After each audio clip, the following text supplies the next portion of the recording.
Sometimes it takes a moment like what we saw in the White House to see and hear how people really feel about things.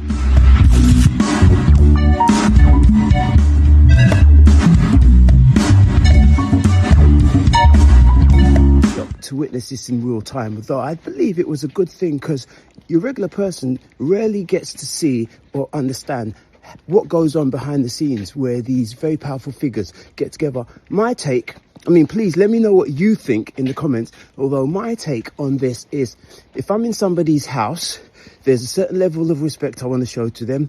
I'm brought up to respect my elders, like them or do not like them. I'll, bite my tongue if I have to for a moment. And lastly, the Oval, let's just say you could have picked, or a better location could have been picked, if that's the moment you want to kind of like rail up and really stick it to somebody.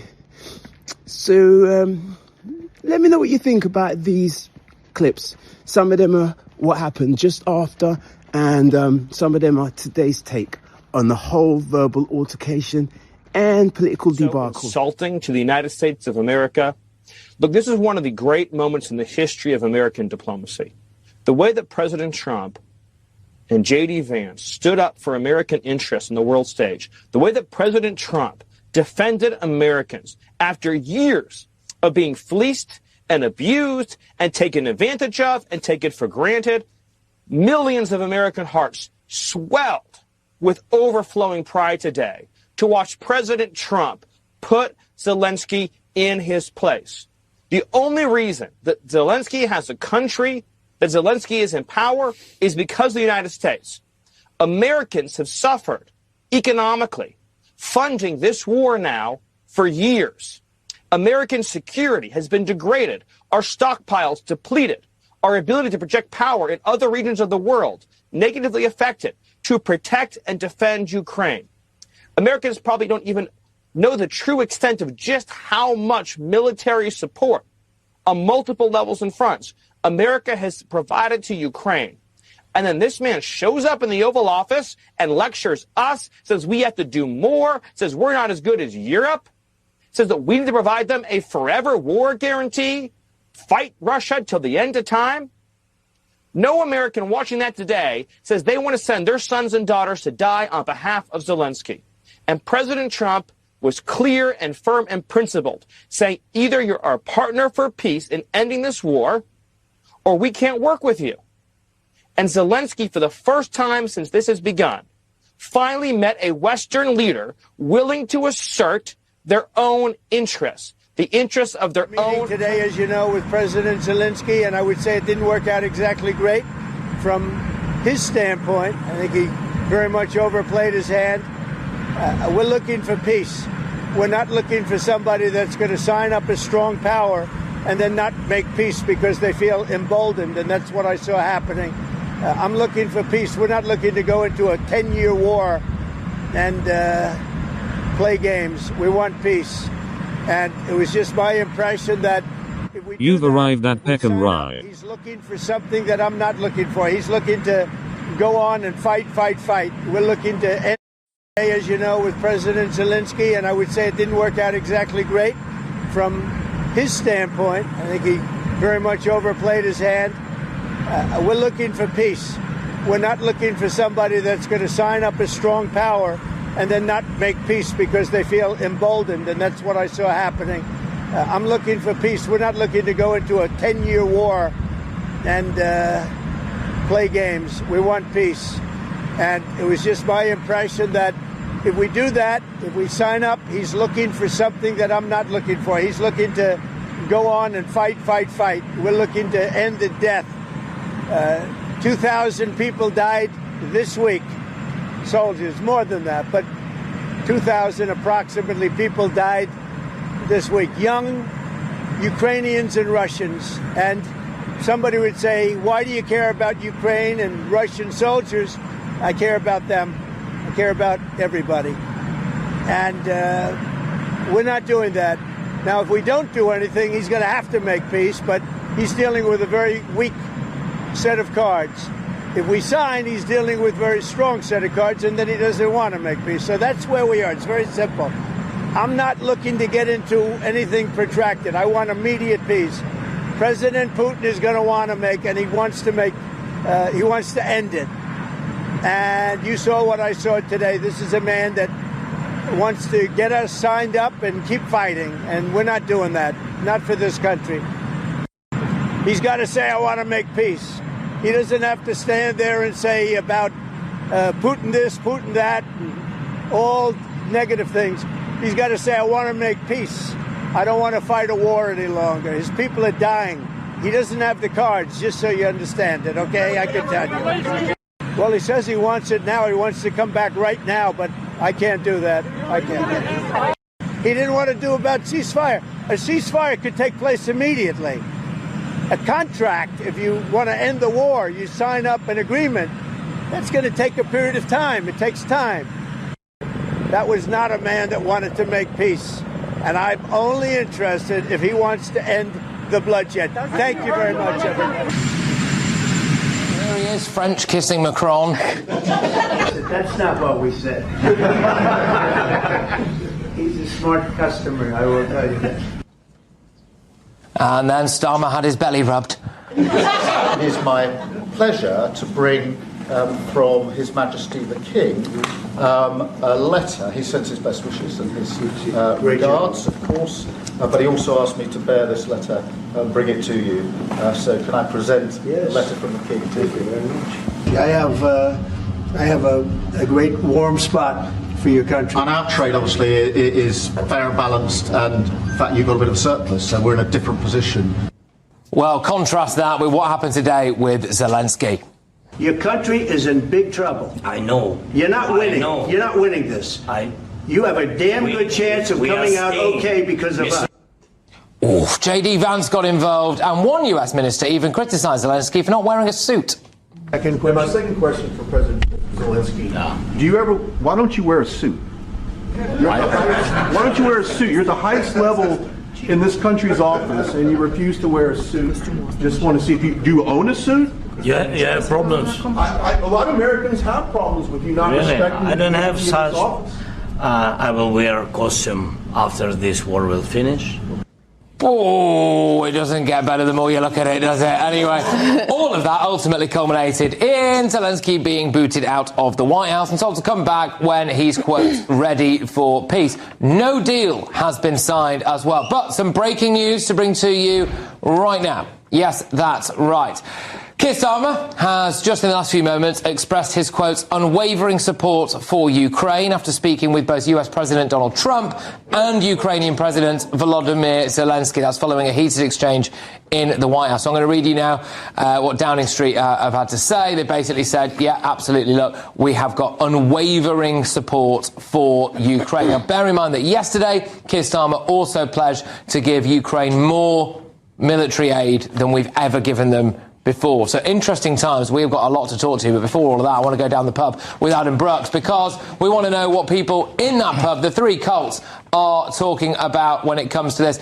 So, Adam, look, what do you make? Do you think that Trump was right to give Zelensky a bit of a dressing down there?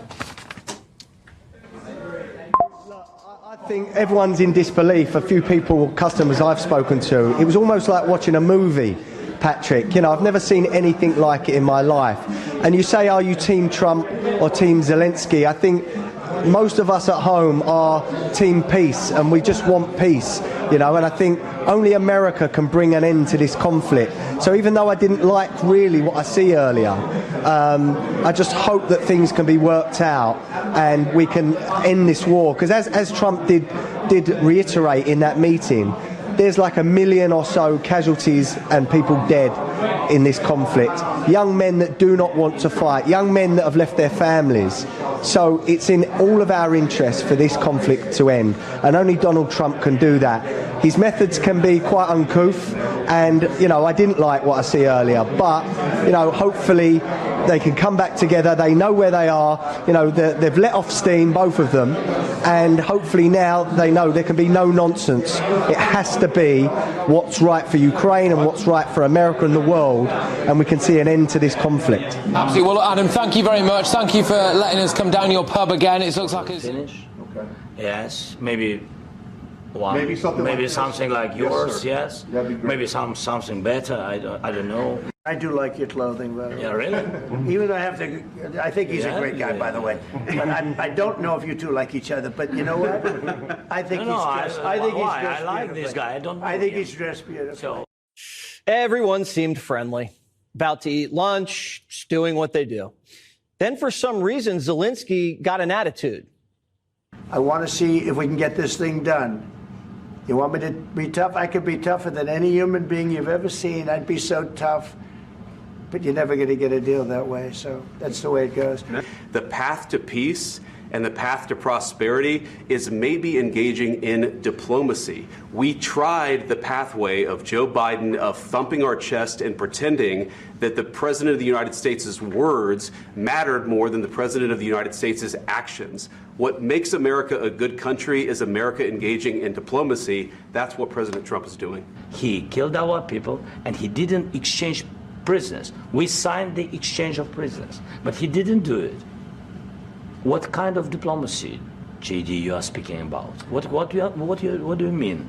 I'm talking about the kind of diplomacy that's going to end the destruction of your country. Yes, but if you Mr. President, with respect, I think it's disrespectful for you to come into the Oval Office and try to litigate this in front of the American media. Right now, you guys are going around and forcing conscripts to the front lines because you have manpower problems. You should be thanking the president. What the heck is Zelensky doing giving us a history lesson like we don't know Putin's a snake? We know Putin's violated deals before under Democrat presidencies. What good does it do Zelensky to call us naive? We're not naive.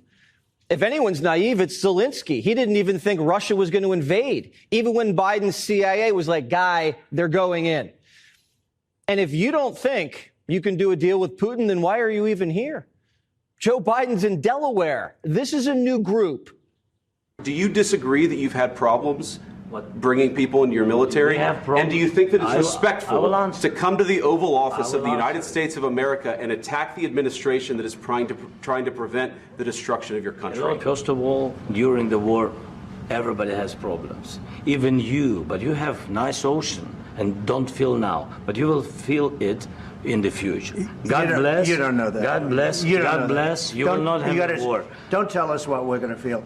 We're trying to solve a problem. Don't tell us what we're going to feel. You're in no position to dictate what we're going to feel. We're going to feel very good. You will feel influence. We're going to feel very good and very strong. You will feel influence. You're right now not in a very good position. You don't have the cards right now. With us, you start having I'm not cards. playing cards. Right now, you don't. You're playing cards. Mr. President. You're playing cards. Serious. You're gambling with the lives of war. millions of people. You're gambling with World War III. You're gambling with World War III. And what you're doing is very disrespectful to the country, this country. Is he playing cards or Russian roulette? Who does he think he is coming here in front of the cameras and telling our president that if we don't sign a security pact, we're next? We're not doing a security deal with Ukraine. That's why they're not getting into NATO. NATO doesn't want them in NATO. That's a trap. That's going to trigger World War III. The mineral deal is the security deal, because if Americans are in Ukraine doing business, Russia's not going to start shooting at our contractors. Ukraine's in no position to negotiate terms. We're in charge. We'll tell Zelensky what the terms are. He can either accept it, fight Russia himself, or go look for another sponsor. And good luck, because the Europeans aren't going to cut it. And I get it. I have respect for Zelensky. His country got invaded. He didn't flee. He stayed and fought. Ukraine fought. They fought hard. They fought the Russians to a stalemate in the east. An amazing job. But now it's trench warfare, and they're dug in like World War I. And the Ukrainians don't have the bodies to throw into the front lines like the Russians do. That's why Zelensky wants to end it. The Europeans want to end it. We want to end it. And Russia does too. That's why they're at the table. A proxy war that goes nowhere. Is that in America's best interests? Zelensky didn't read the room. He didn't even say thank you. Have you said thank you once this A lot entire of meeting? times. No, in this Even entire meeting, today. have you said thank Even you? today. You went to Pennsylvania and campaigned for the opposition in October. Offer some words of appreciation for the United States of America and the president who's trying to save your country. Please, you think that if you will speak very loudly about the war, you He's can... not speaking loudly. He's not speaking loudly. Your country is in big trouble. Can I Wait a answer? minute. No. Can You've I done a lot answer? of talking. Your country is in big trouble. I know. You're not I winning. know. You're not winning this. Don't tell the vice president he's speaking too loudly. He can speak however he wants to in the White House. Have you ever seen a foreign leader come into America and talk this way? And everyone knows if Zelensky had come in, signed the deal, showed some gratitude, it would have gone a long way. And it would have reminded the American people that Zelensky is a victim. We could have sympathized with him, and we do. His country's been under attack. But we saved Zelensky's life. We saved his country. And it was an honor to save his country.